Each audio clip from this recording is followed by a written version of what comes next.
Hi, everyone. Welcome. We're just about to get started, so if you wouldn't mind taking your seats. My name is Jillian Hamilton. I'll be your MC today. We're really excited about F8, and this is the first session of the day. It's on how Newsfeed works. And here to introduce that session is our Chief Product Officer, Chris Cox.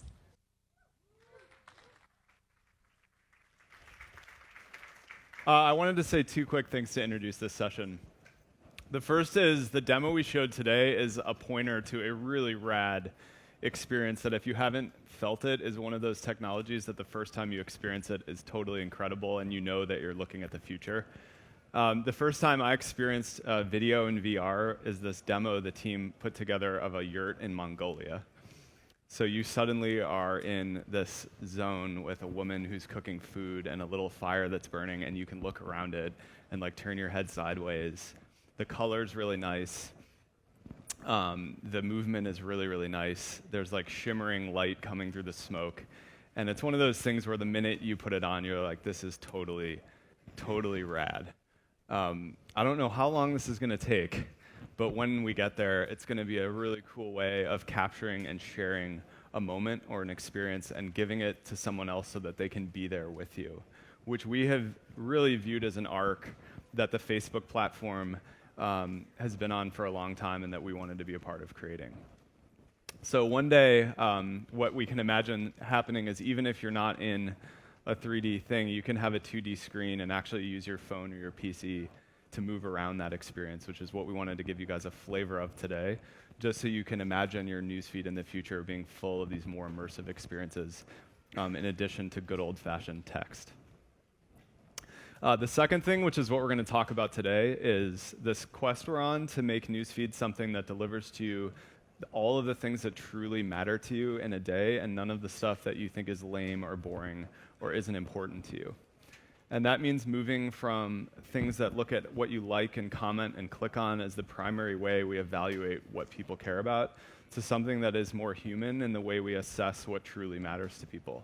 I recently had my wife and I recently had a child. And the thing that happened to me is probably happened to you is your time frame massively compresses and your universe massively compresses. And you actually rely a lot more on your phone and your PC to connect with what's going on around you in a way that it can only be described if you had a child. And so I come home every day and I'm trying to evaluate how good of a job we're doing in Newsfeed by how many of the things my wife found that day that she's ready to talk to me about as things that mattered to her. And it's cool because it's always a blend of things that are happening in our friend group, things that are happening with coworkers or people from past lives, and things that are happening in the news, things that are funny or entertaining. And what we're really trying to get to is a world where if you were to stack rank the thousands of events that were going on in the world around you and say, these are the 20 that really mattered to me and that I wanted to talk about with my family and friends over dinner or drinks at the end of the day, we were able to deliver those things to you every single day reliably to 2 billion people. Which is really what we view as an important mission of Newsfeed and everything that hangs under it. So hopefully we can give you a peek under the hood of how we're going to do that. And to do that, we've got Adam Mosseri and Lars Backstrom, our product and engineering leaders for the Newsfeed team, to show you guys how we're working there. Thank you all for coming. It's awesome to see such a big turnout for this. Thanks, guys.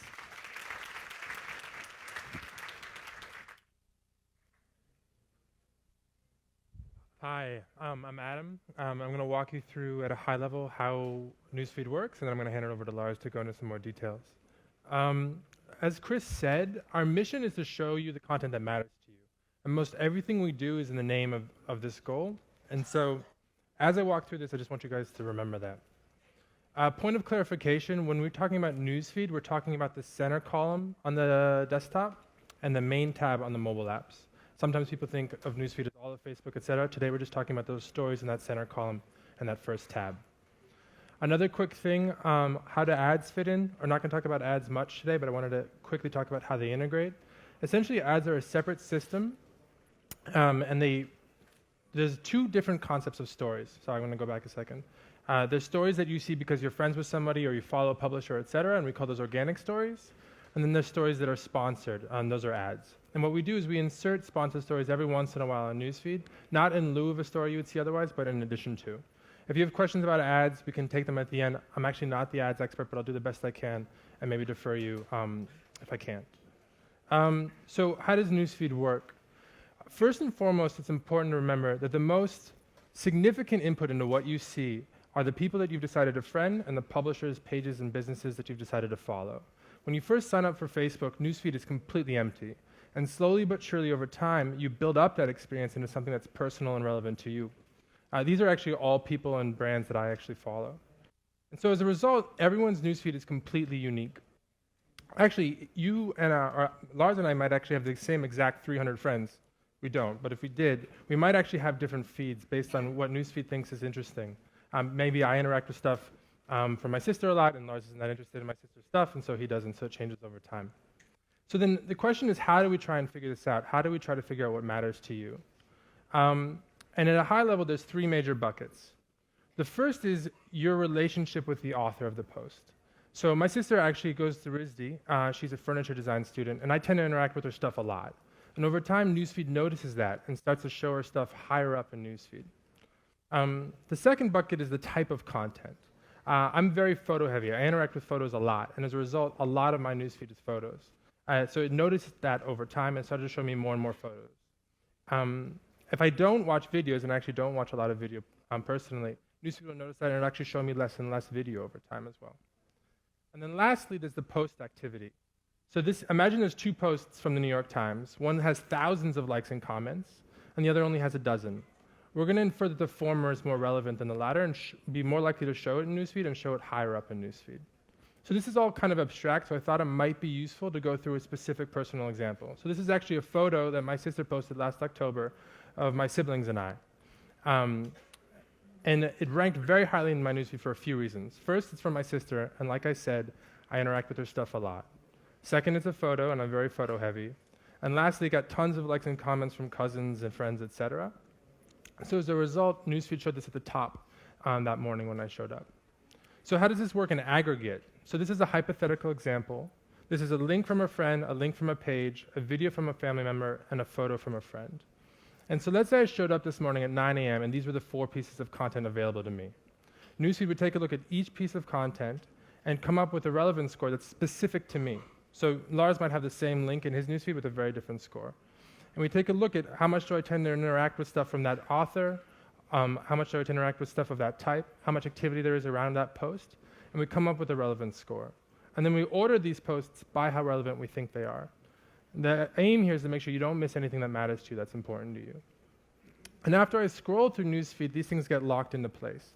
So I've seen them, right? We think of it almost as like scene state. So as I scroll on my phone, every time I see a story, it gets locked into place. And so if I come back an hour later at 10 a.m., those stories aren't going to shuffle or move. They're going to stay where they were. Newsfeed's going to look for more interesting stories and show them on top. And you'll notice here, these stories actually have lower scores than the ones below it, but you've already seen the ones below, and we don't want Newsfeed shuffling all the time, if that makes sense. And we do this every single time you come back to Newsfeed, constantly trying to figure out what's most interesting to you, what matters to you, and bubbling it up to the top. And with that, actually, I'm going to hand it over to Lars to walk through a little bit how we evaluate how we're doing and some best practices. All right. My name's Lars. I manage the Newsfeed ranking team. And I'm going to tell you guys a little bit about how we try to make feed more relevant, more interesting, more engaging to all of the people using Facebook. And so if you kind of like flash back 2 or 3 years, the main ways that we looked at how we were doing was we looked at how many likes did we get, how many comments, how many shares, things like that. All these kind of positive interactions where people, they actually saw something that was interesting and they clicked the like button or they engaged with it in some way. And this is like pretty highly correlated. People actually like the things that they like. Makes sense. But like Chris mentioned, we were sort of missing some of the human element, some of the sort of subjective evaluation of, maybe some of the things that I didn't like were actually more interesting to me, things like that. And so to try and get that back into Newsfeed, to show people the things that they really wanted to see in their news feeds, we went and we built these kinds of tools where we actually just asked people, what do you want to see in your newsfeed? And so this is an example. Here's 2 stories. They're both from friends of mine. The one on the left is a picture from the person's vacation. The one on the right is a link to an external site. And we'll ask people, of these two stories, which one would you like to see? Which one do you want on the top of your newsfeed? Which one is the most interesting, the most relevant? And then we ask people to make this choice, right? What's most interesting to them? Which of the people do they care about more? Which of the content is more interesting and engaging?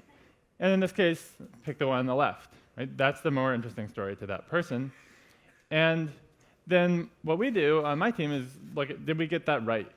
Did we give the story on the left a higher score? Did we put it higher in the person's newsfeed? And so if the one on the left got a higher score, we did a good job, we got that one right. If the one on the right got the higher score, that was a miss for us. We'll go back, try to figure out how can we change our algorithms to better align with what people are telling us they want to see in their news feeds.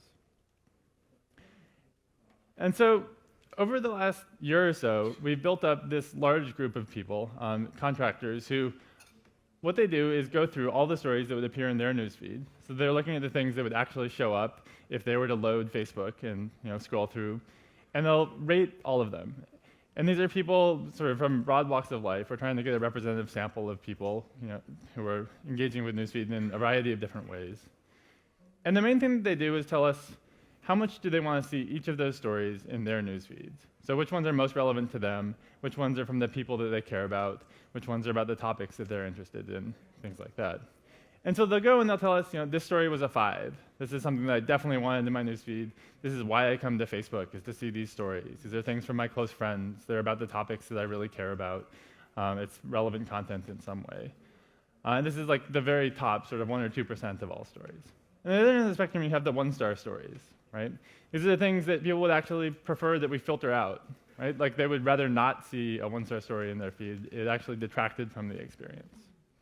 And so my team's job is to figure out how can we get as many of the 5-star stories in people's feeds, put those at the top, make sure that you don't miss any of them, and show as few as possible of the 1-star stories, ideally 0. And so this is the team. And basically what we do every week is go and look at examples of stories that people told us were good, ones that they told us were bad, try to come up with ways to make things better, right? Get more of the 5-star stories, less of the 1-star stories. And every week, we have a big meeting where we go and evaluate all of the different changes that we could potentially ship to the world to make the newsfeed experience better. And we look at how many 5-star stories would people see versus how many 1-star stories would we remove with each of those changes, and then make decisions about, should we go ahead and launch that change. So I'm going to give you guys a few examples of some of the recent updates that we've made to improve the newsfeed, to get more of the content that people really want to see in their newsfeeds and less of the content that they don't want to see. So the first one is around sort of clickbaiting, like baiting, comment baiting. And if you think back to the way that we used to evaluate newsfeed, which was more based solely on likes and comments and shares, this type of story used to do really, really well. Right? Everybody likes cute bunnies or kittens or dolphins. They'll certainly do one of those 3 actions. And so from the point of view of our previous system where we were evaluating mostly on the number of likes or the number of comments or how likely an individual was to like them, this story would do really, really well and get a ton of distribution. But then if you go and ask people, is this something that you want in your newsfeed? Is this a 5-star story? Most people will tell you, no, this is maybe like a 2-star story or possibly even a 1-star.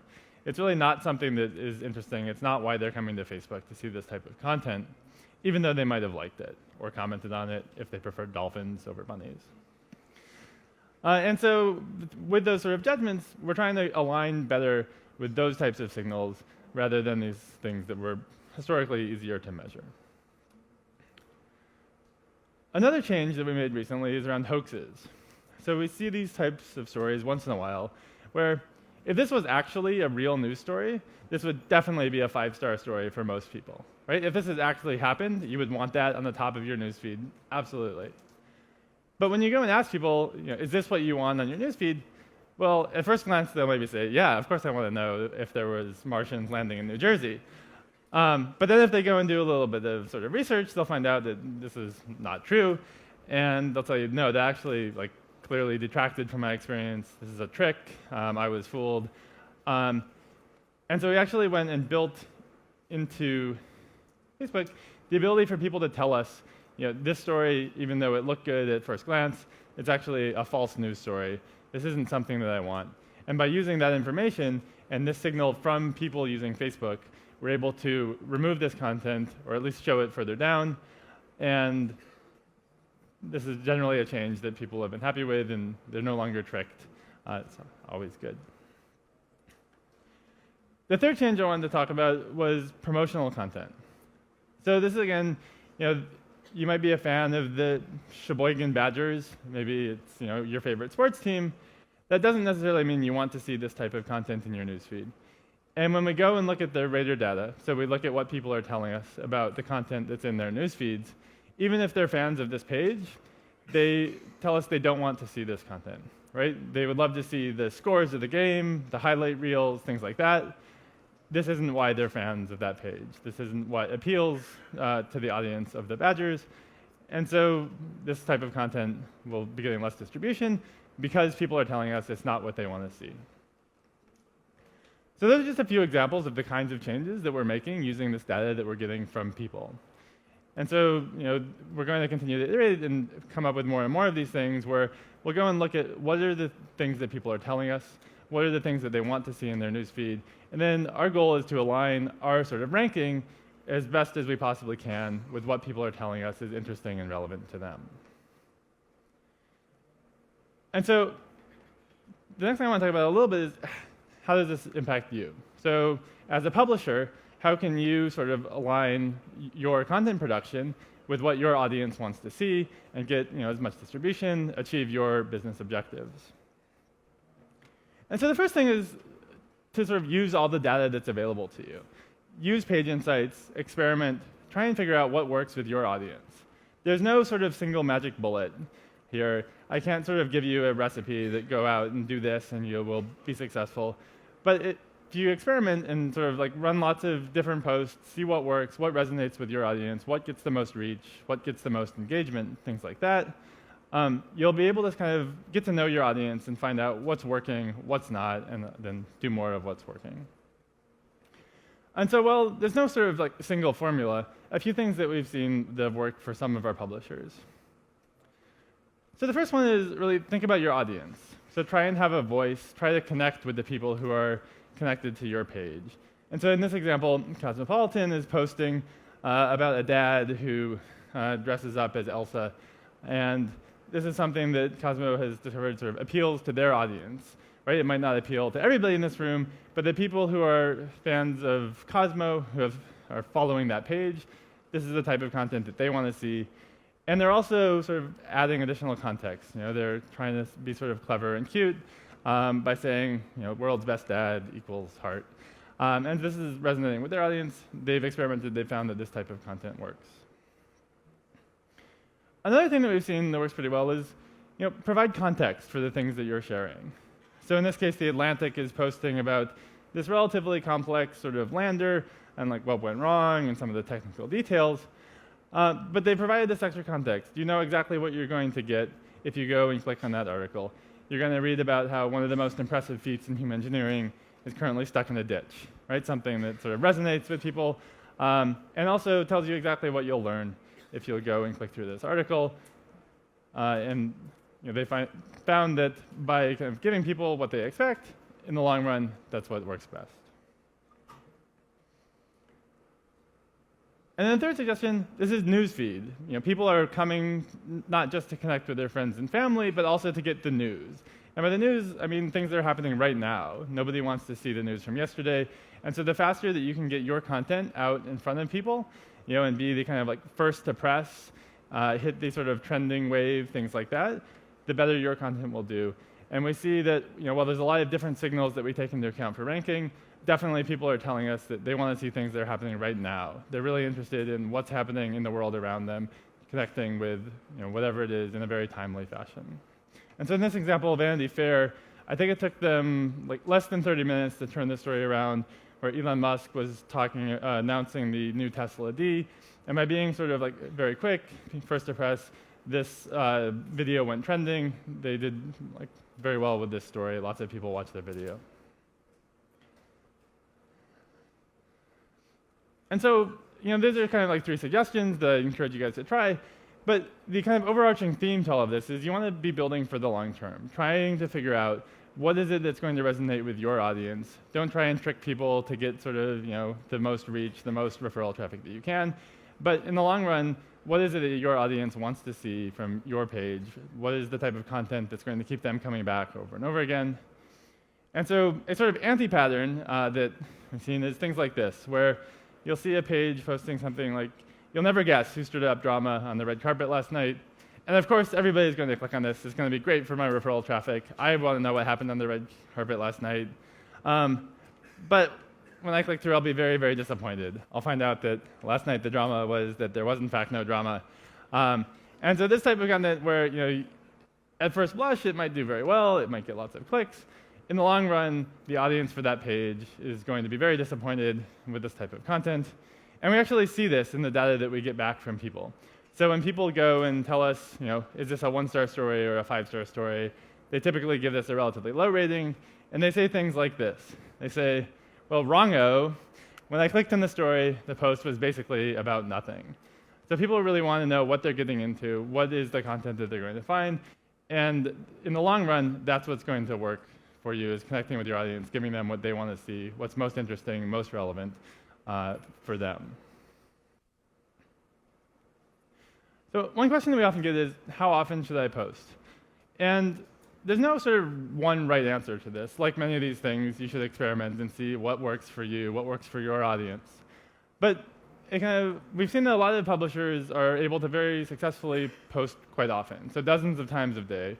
And it's actually one of the nice things about having a ranked newsfeed is that it's our job to figure out, of the dozens of things, which one is the most interesting to each individual person. So when Adam loads his feed, and there's dozens of posts from, say, the New York Times, or I load my news feed, and there's the same dozens of posts, the sort of algorithm's job is to figure out which of those many, many things is most interesting, most relevant to each one of us, and show us the best one. And so I encourage you guys not to be too shy, but to experiment and see, how much can you post and still sort of connect with your audience. And so finally, before I open up for questions, I just want to say to all you guys, we're very committed to being transparent with all of the changes that we've made. I talked about a few of the things that we've done recently and sort of the approach that we're taking going forward. But this is the reason that we have this blog.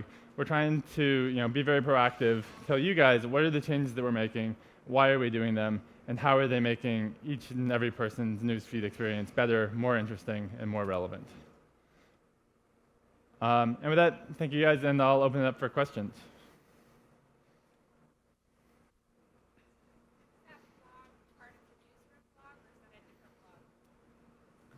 I think it's a different blog. Everyone, you can come up to the microphones and ask the questions. The question was, is that blog part of the Newsroom blog, or is it a different blog? It's the Newsfeed FYI section of the Newsroom blog. Don't be shy. I have a couple of questions. Oh. First, how do you value consumption versus engagement?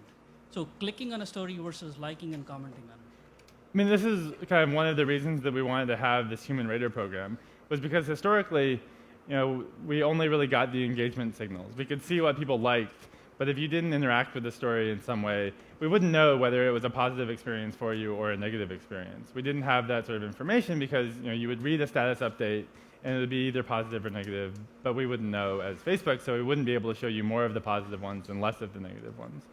And so with all of the rater data, we're able to now get that information by just asking people, yeah, maybe you didn't like either of these status updates, but one of them was better. Which one was it? And trying to show people more of those. So these are based on the samples, the contractors you mentioned, who actually rate stories? Yes. These are not average users actually rating stories, right? So it's a representative sample of a lot of people who are rating these stories, yeah. My second question was, how do you know which stories are time sensitive? So a story about a game happening right now, if it shows up a day later, is not really relevant. It's the same way that we think about relevance sort of more broadly is it relevant to you right now when you see it? And so for that specific example, which is, how do you know if something is timely? Is it still relevant? Maybe it was relevant yesterday, but it's no longer relevant today. You can actually kind of see that in the various engagement data, right? So if something was relevant yesterday, it would get lots of engagement, lots of interactions, lots of clicks while it was relevant. But then today, some people will see it, but they won't interact with it, and that's a signal to our system that, while this content, was very relevant, was very engaging, it's sort of time has passed. Thanks. Sure. Hi, I'm wondering if you can talk about. There's a yeah, whole nother line. Another mic. Relevance when it comes to applications posting to Facebook, either in choosing an open graph object that might have the best interaction or an app ID's reputation across all interactions. Go ahead. Essentially, it works more or less like everything else works. So we're going to take a look at how interesting the thing is based on how much interaction there is with it and your history with the poster, with the publisher over time. We don't necessarily I don't think there's any notion, Lars can correct me if I'm wrong, of specific types of open graph objects that work better or worse. It will probably end up that certain types of things will work better for some people and worse for other people, and vice versa. In general, it's important to remember that everything is from a very user-centric perspective. So it's not that photos are really good for everybody. They might be really good for me and really bad for Lars. And so the same thing sort of applies. Is there anything you want to add specifically, though? No, I do think that we use the type of open graph object as a ranking signal. One of the things that my team is trying to do is figure out what are all of the relevant things. And so to the extent that a different type of open graph object, for instance, is an important signal, and this piece of content is relevant and this one is not, that's something that we would definitely try to incorporate into ranking. I think we're going to go back and forth. So I had a question about, you said the number of posts that a page posts. If they post 36 posts, and only a few of them will show up to one user. Is that true for personal Facebook, your own page? For pages or for friends? For friends. So every single post from every one of your friends will be in your newsfeed. You just have to scroll down far enough to get to it. Right. Not everybody does that. Actually, in fact, most people do not. Not every post from every page is in newsfeed, because if it was, it would get totally overrun with page content because they post so much more than people do. Okay. Thanks. Sure. Hi. With video autoplay, how is engagement with video measured differently from photos or links? With autoplay specifically? Yeah, autoplay is interesting because we actually do have this sort of consumption signal, and that we know how much of the video you watched. And so that's something that we're kind of actively trying to incorporate into our ranking. Autoplay is still sort of new, so to be perfectly honest, it's something we're still iterating and trying to figure out what is the best way to kind of correlate watch time with this sort of subjective quality. Right? At the end of the day, we're trying to make newsfeed as interesting and as relevant as possible using all the signals that are available. And so things like watch time are things that we're trying to incorporate in and understand how watch time relates to relevance and interestingness. Thanks. I just have a question about your your user testing, or I think you called it your human rater program. How did you decide what content to show users? Were you just showing them the content that was most or highly scored, cascading or descending downward, or were you showing them two different stories with a bit more parity? How did you approach that? There's two different things, and it's a little bit nuanced. We do the side-off comparison. Sometimes we also have raters go through each story individually and rate them and answer questions about those. For those, which is the bulk of the work, we show them end stories, which were essentially the stories they would see that day, but not in order. And what we're really getting is a per story signal on how interesting things are. We do other things too, like show them two stories to see how well we're doing, where we write. And we're actually experimenting with more ways of asking questions to get meaningful signal on what matters to people. And so it's a new program, actually. We just started talking about it publicly a few months ago, and we're actively iterating on it. My question is regarding promoted posts and how you might be growing an audience, targeting behaviors or interests. Say I pick a sports team and I want to reach that audience. If I pick the San Francisco Giants, how do you rate who's going to see that out of all the Giants fans? Do you put my promoted post in the most, the highest loyal fan, or is it just kind of random, or how does that play on promoted posts? So you're talking about ads specifically in that case? No, well, yeah, when you boost a post Yeah. in the feed, really not a mobile. But to fans rather than to everybody? Yeah. Yeah, so we take into account both how engaged people are with the page, and then also there's a whole auction that runs for ads. So there's a whole bunch of like complicated things that go into like the system for ads, and it's going to account like the people who are more interested in the giants and more engaged, they're more likely to engage with the ad also, and so they'll be more likely to see it.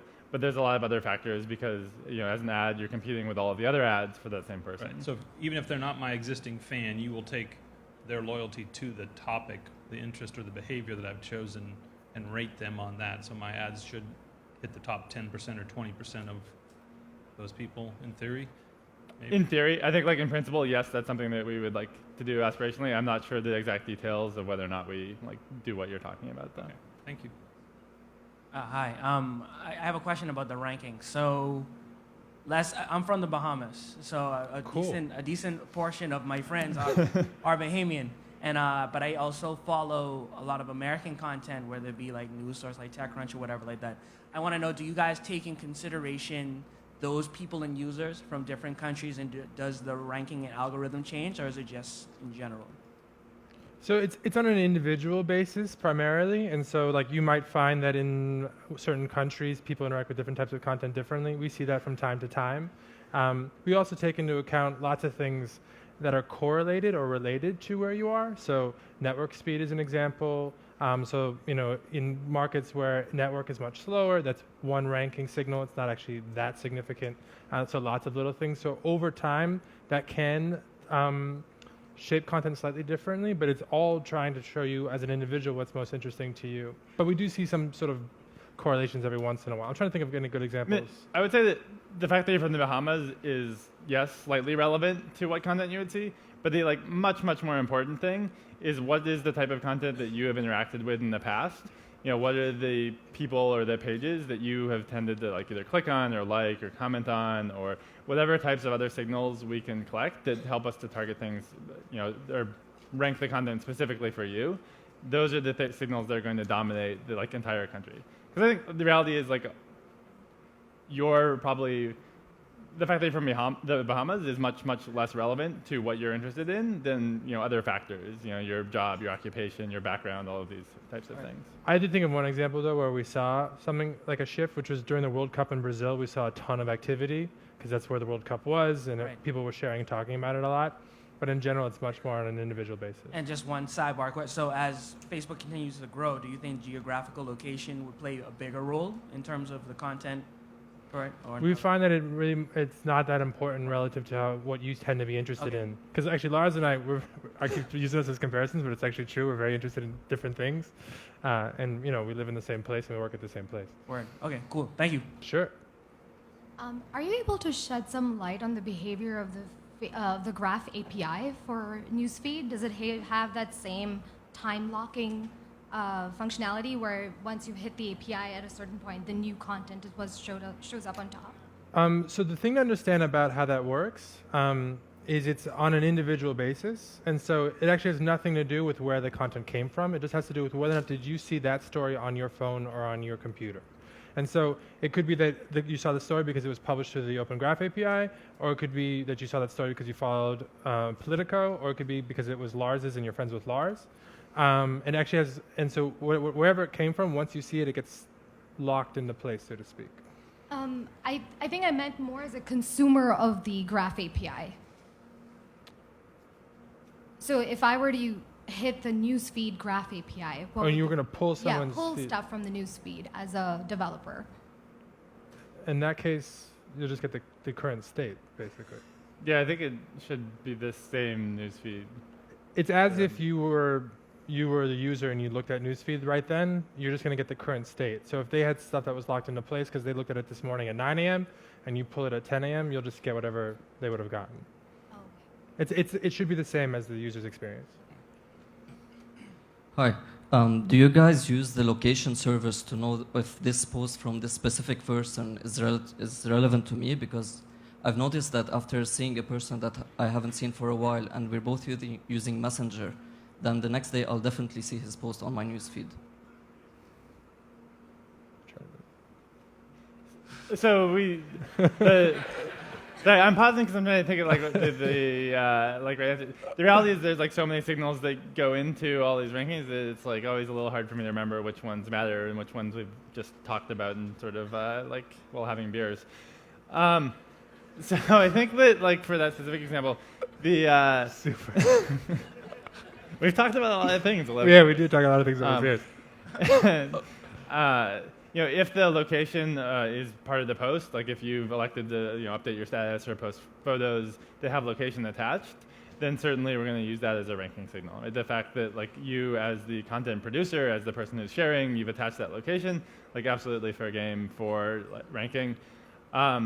This specific example that you talked about with like using Messenger, the fact that you're using Messenger and talking to the person is also something that we'll take into account. So, if you haven't talked to somebody for a long time, then all of a sudden you start talking to them a bunch on Messenger, that's actually like an important signal that goes into feed ranking that you're like engaging with this person, you're having some conversations, and we should show you that person's content. All right, so this is from the context of brands who've got fan pages with a huge following, and promoted posts is now the only way to get your content to get discovered, of course, because there's so much more and your algorithm needs to pick the pieces which are really relevant.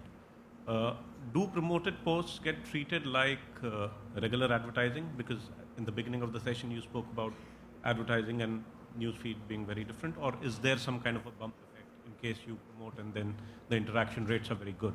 Promoted posts are ads, so they get treated as ads, but ads do take into account signals from feed ranking. So if you tend to interact with stuff from a publisher, then it tends to be more interesting. Ads, it's going to consider that as one of the many, many signals it considers in the auction.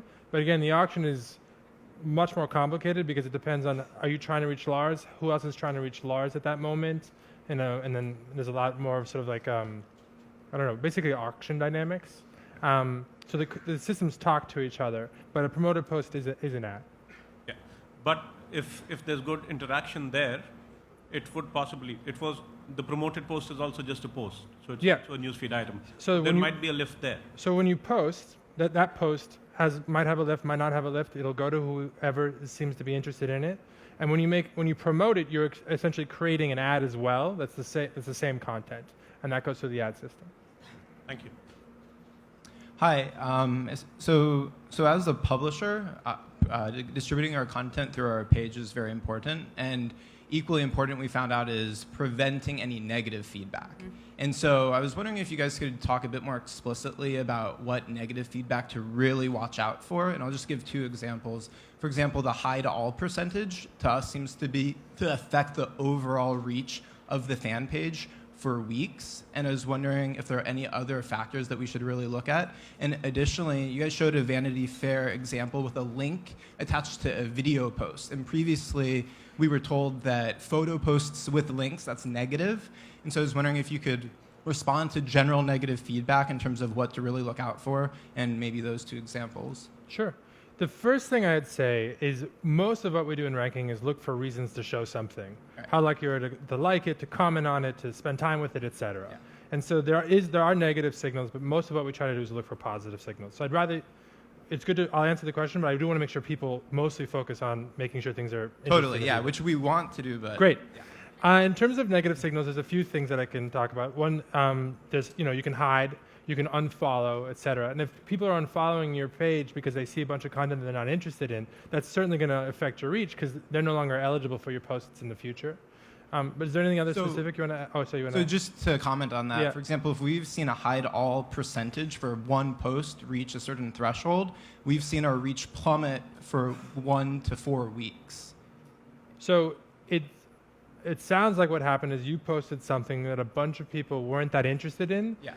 To the point where they're like, I'm not sure I even want to follow the page anymore, which is a bummer. And then they unfollowed you, so then they're no longer eligible to get your posts in the future. So yeah, your reach will go down because they're not going to see any content from you.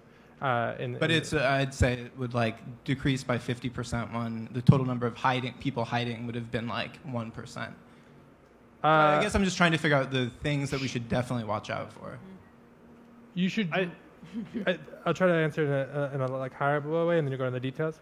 Just make sure you do your best not to post things that are going to create very negative adverse reactions.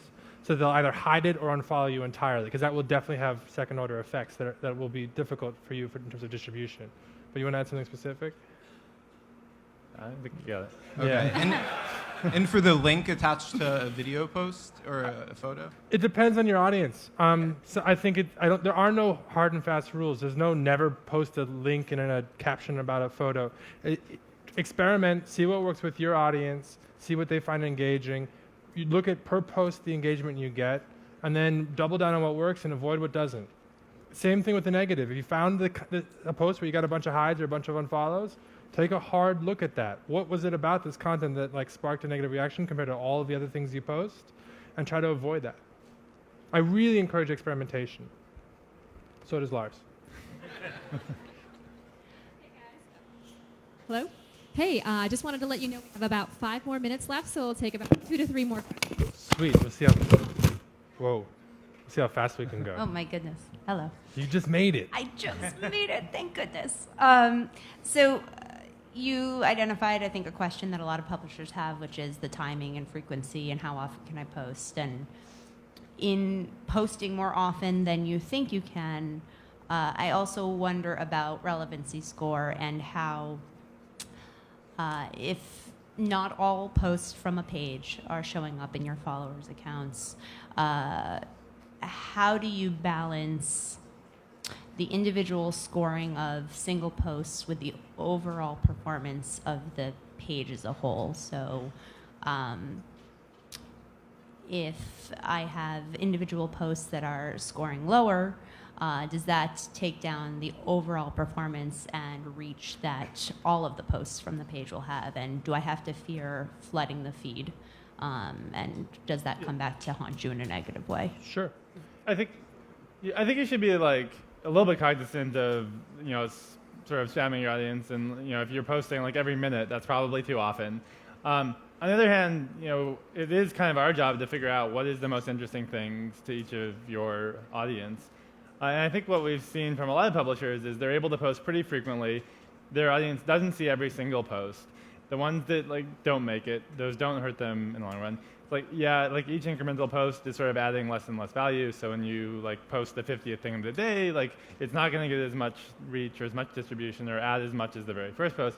But it's also not going to hurt you either, right? It's going to show up to just the people who are the most engaged or the most interesting in that specific piece of content, while not sort of detracting from everybody else who maybe wasn't interested in that specific. And it's a very per publisher question, right? Because if you're a large publisher, you have a large staff, you can produce a lot of content, that's great. If you're a small publisher, it's better probably to post less things but have them be better, essentially.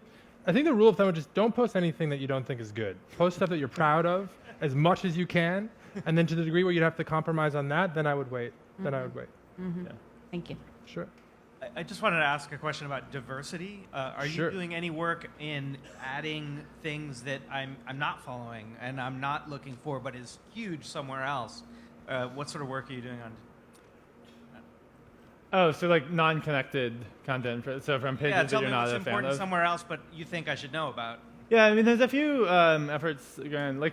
For the most part, we want you to be in control of your newsfeed and show you the things that you've explicitly chosen to subscribe to from either people or from pages. There is content that we show you, which we call them edge stories, because it's really about a friend of yours commenting or liking on something from another page. That's one of the ways that you get content from things that you are not subscribed to. There is this social context where a friend of yours has interacted with it, and so that's a good signal for us that it might be relevant to you. And then there's other kind of things that don't strictly go in the newsfeed, but there's things that are more suggestions of pages that you might be interested in following or people that you might be friends with. And those other products are kind of geared towards connecting you to pages that you would get good content from. So it's more like advertising or sponsored things. That's where that diversity comes. Well, it's also organic, right? So we want you to be connected with good content producers that are going to provide you with relevant sort of content to put in your newsfeed and make you more engaged and like Facebook better. And so it's not just ads. It's actually it's Facebook trying to help you to find content producers who you'll be interested in. Like people you may know, pages you might like. But people care about diversity. They ask for mixes of stuff, so we do lots of stuff to try to do that. Yeah, Last one. Yes, I made it. You sort of already answered this earlier, but my question is on customer sentiment within a post. So not the hard action of liking, unliking, hiding, commenting, but within a comment, if someone is commenting to say, oh my gosh, I hate those shoes, they're terrible. Do you take that into, because it's happened, do you take from a publisher standpoint, do you take that into account, or do you purely look at like kind of the hard actions of like, unlike, follow, unfollow versus customer sentiment? Comments are interesting because those are the ones that kind of cut both ways. I think likes are usually kind of like relatively unequivocal. And for this reason, we have sort of looked at comments with a slightly different light for page content versus friend content, right? Like with friends, it's very much a positive interaction. You're interacting with your friends. This is like one of the main reasons that people come to Facebook is to interact and connect with their friends and family. Yep. With pages, it is much more mixed. And I think as a result, like we have sort of skewed a little bit more heavily towards things like likes and shares and things like that, which are like unequivocally good for pages. Cool. Thank you. Yep. All right. I think that's it, guys. Sorry. Thank you, everyone.